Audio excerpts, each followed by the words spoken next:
Here's number 4. Develop the ability to act. Take action. Not hasty if it isn't required, but don't lose much time. Here's the time to act. When the idea is hot and the emotion is strong. That's the time to act. You say, Mr. Rohn, I'd like to have a library like yours. See, if you feel strong about that, what you got to do is get the first book and then get the second book. Before the feeling passes and before the idea gets dim, action pronto, action immediate, action as soon as possible. Because if you don't, here's what happens. We call it the law of diminishing intent.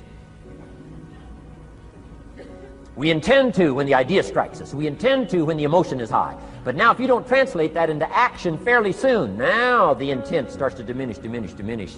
And a month from now it's cold. A year from now, can't be found.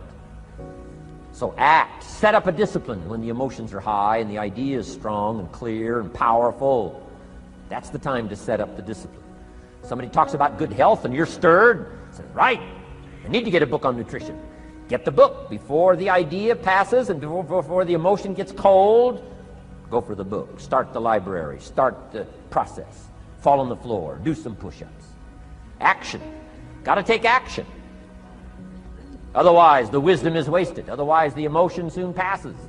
Unless you put it into a disciplined activity. Capture it. Disciplines is called how to capture the emotion and how to capture the wisdom and translate it into equity. Disciplines. Now, here's what's important about disciplines. All disciplines affect each other. In fact, here's a good philosophical phrase. Everything affects everything else. Nothing stands alone. Don't be naive in saying, well, this doesn't matter. I'm telling you, everything matters. There are some things that matter more than others, but there isn't anything that doesn't matter.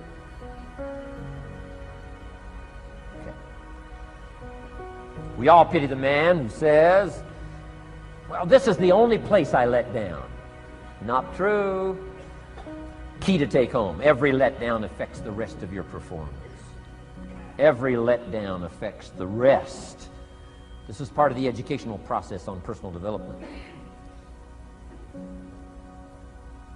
If you don't take the walk around the block, you probably won't do the apple a day. If you don't do the apple a day, you probably won't start building your library. If you don't build your library, you probably won't keep a journal, and you won't take pictures, and then you won't do this, you won't do wise things with your money, won't do wise things with your time, won't do wise things with your possibilities and relationships, and the first thing you know, 6 years of that accumulated, and we say you have messed up. So the whole key to reversing that process now is to start picking up these disciplines. Now here's the positive side. Every new discipline affects the rest of your disciplines. Every new one affects the rest. That's why action is so important. The least action, the smallest action. Take it.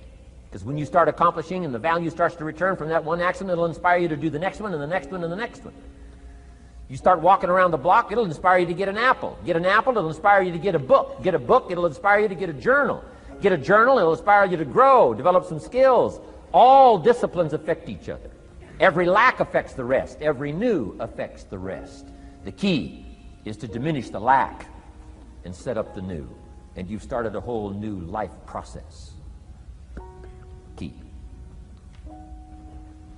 Also, one more thought on discipline. Here's the greatest value of discipline. Self-worth.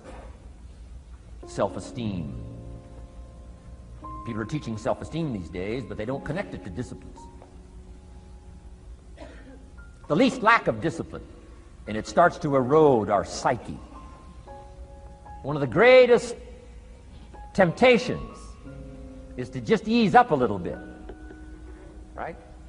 The slightest lack of doing your best starts to erode the psyche.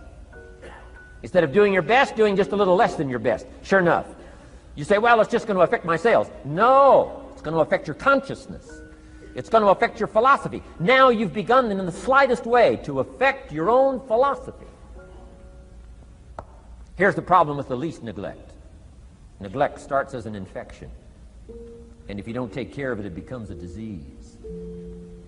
And one neglect leads to another. And the worst of all, when neglect starts, it diminishes our self-worth, our self-confidence, our self-value. You say, well, how can I get back my self-respect? I'm telling you, you don't have to go to 29 classes. All you have to do is start the smallest discipline that now corresponds to your own philosophy, like I should, and I could, and I will. No longer will I let neglect stack up on me so that I will have the sorry scenario 6 years from now, giving some excuse instead of celebrating my progress. That's the key to discipline. Okay? Let's get kids involved in the least of disciplines. One more, and then one more, and then another one, and then another one, and then some more. And the first thing you know, you're starting to weave the tapestry of a disciplined life into which you can pour more wisdom and more attitude and more strong feeling, more faith and more courage. Now you've got something, a vessel in which to put it, and now the equities start to flow. And the early return, I'm telling you, if you'll start this process, the early return will have you so excited, you'll commit yourself to this strategy for the rest of your life. You'll never go back to the old ways. Join a new crowd, join a new group. The disciplines to do it, take action. I recommended the last time I was here the little book, Richest Man in Babylon, and I said I've lectured now to over 3 million people in the last 33 years, and I've recommended this little book to almost all of them, I think. Guess how many have actually gone and got this little book? Answer, very few. My best guess is 10%. Such an easy thing to do. In that last seminar, right, I suggested this little book, number one, is easy to find. Number two, it's easy to buy. The most you can pay for it, $6, $7, $8. You can borrow that from your kids. And number three, it's easy to read. It's in story form. That's why I use it for teenagers, teaching them how to be rich by 40, 35, if you're extra bright, much sooner, if you find a unique opportunity. But if it's easy to find and easy to buy, and if it's easy to read, why wouldn't everybody go get it? We don't know. What do you know? You don't know. I don't know. Nobody knows. Here's how profound it is. Some do and some don't. Now here's the numbers. About 10% do. 90% don't or won't. And we don't know the mystery of that. And I'm telling you, 10 years from now, those numbers will still be the same. 10% will, 90% won't. The numbers don't change. Only the faces change. You're looking at one of the faces. I used to belong to the 90% who couldn't be bothered even if it was easy.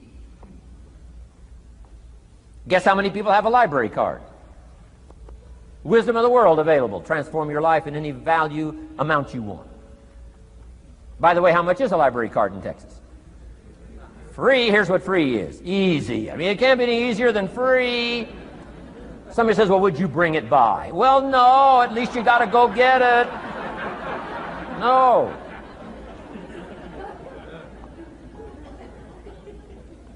Wisdom of the world available. Transform your life spiritually, socially, personally, economically, and every other way. Teach you how to be rich and powerful and sophisticated and healthy, influential. How many people have a library card? Answer, 3%. 95, 97% couldn't be bothered. Guy specializes in happy hour, but he doesn't have a card. And now readily and quickly blames the government and blames his company and blames policy and blames the pay scale. When if he only knew, if he joined the 3%, here's my advice to you today. Walk away from the 97%. Don't talk like they talk. Don't act like they act. Don't go where they go. Don't specialize in what they specialize in. Throw away the blame lists they cling to. Start you a new life. You say, well, is it as simple as getting a library card and join the 3%? And the answer is, of course. Of course. That's how easy this stuff is. This is so easy. It's so simple. It's not complex. You don't need a 2,000-year-old guru. You don't need multi-track affirmations. I'm telling you, don't. Affirmation without discipline is the beginning of delusion. Key. Don't let somebody sweep you into some contrary way to nature itself says, unless you labor. The miracle of the seed and the soil and the seasons and God and all the other stuff that's available, sunshine and rain, that's not available to you by affirmation. It is only available to you by labor. So labor well. Okay. Learn well. Discipline yourself well. And you can have all the treasures you want. This stuff's easy and simple. It's not ocean waves and seagulls. You don't have to move to Sedona, where all the force fields come together in Arizona.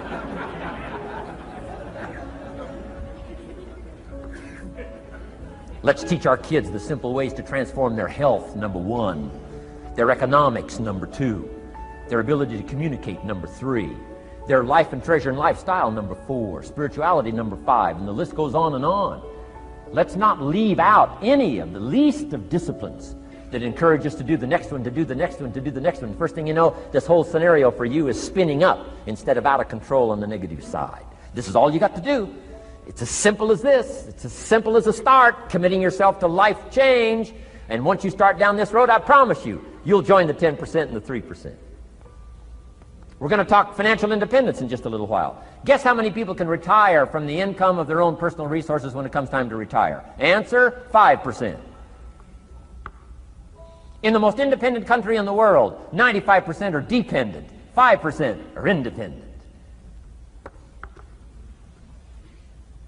Take charge of your own retirement. I'm telling you, if you take charge of your own retirement through personal development and all these skills we've taught today, plus what's coming up, financial independence, I'm telling you, take charge of your own retirement, you can multiply it at least by 5, maybe by 10, maybe by 20, maybe by 100. Let the government take care of it, some company take care of it, you got to divide by 5. Take charge of your own life, take charge of your own day, take charge of your own conversation, take charge of your own family, take charge of your own possibilities. And learn these skills, develop this kind of strategy, and I'm telling you, life will open up for you. Join the 3%, join the 10%, join the 5%, walk away from the 95%. In our Leadership Weekend we teach, find out what poor people read and don't read it.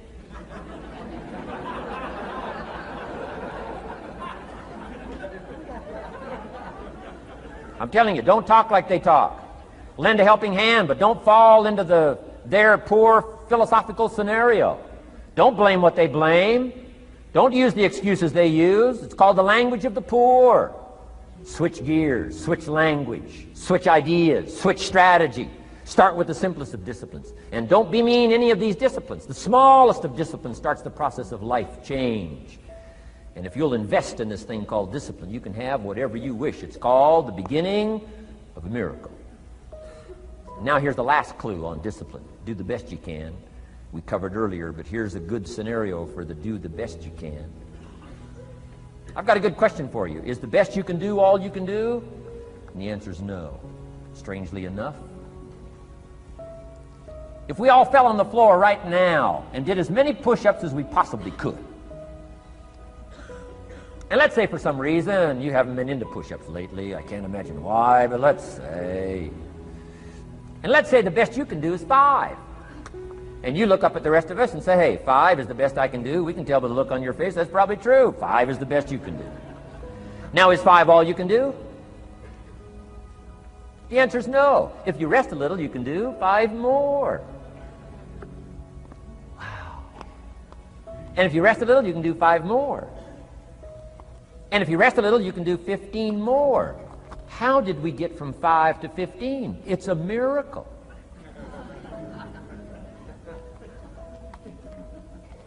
And if you rest a little, you can do 15. Rest a little, you can do 15. Rest a little, you can do 20. How did you get from 5 to 20? It's a miracle. Did you know you can keep doing that? Do a little more, rest a little, do a little more, rest a little, and finally get up to 50 push-ups? Is it possible to get up to 50 push-ups? Of course. How do you go from 5 to 50? It's a miracle. How do you get a miracle going? Number 1, do what you can. Don't leave out what you can, from writing a letter to your mother in Florida. Start cleaning it all up. 2, doing the push-ups. Go from 5 to 50. It's a miracle. Number 1, do what you can. Number 2, do the best you can. Here's number 3, rest very little.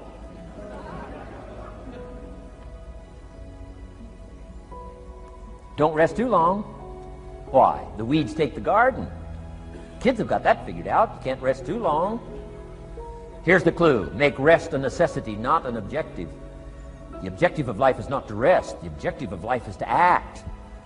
Think of more disciplines. Think of more ways and means in which to use your own wisdom and your own philosophy, and use your own attitude, your own faith, your own courage, your own commitment, your own desires, your own excitement.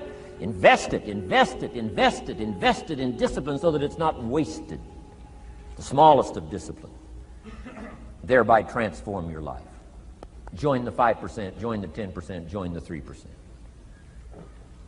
Guess when I went and got this little book, Richest Man in Babylon? The same day I heard about it. I went and got it. Somebody says, well, Mr. Rohn, does that make you different than most other people? And the answer is yes. Somebody says, well, why is that? We don't know. We don't know. What do you know? You don't know. I don't know. None of us knows. Some do and some don't. The numbers don't change. Only the faces change. From those who get in on a seminar like this, listen to a dynamic sermon, read a book, listen to some cassettes, take seriously the next conversation of a friend who wants to level with you, and do something about it. And you can walk away from the 97% and not live there anymore. Because if you don't, the next 6 years of your life will be like the last 6. Mr. Shoaff said to me, Mr. Rohn, 6 years now you've been working. I'm telling you, the next 6 years of your life is going to be like the last 6 unless you take advantage and start making these personal changes. I made the changes, totally revolutionized my life. So take a look at the next 5 years of your life. It's going to be like the last 5 unless you change. And if you will change, everything will change. Join the 5%. 10 years from now, the numbers are going to be the same. But I'm telling you, some faces in this audience can change and start showing up in the 3% crowd, in the 5% crowd, in the 10% crowd, and thereby dynamically affect your life and your future. Develop these strengths.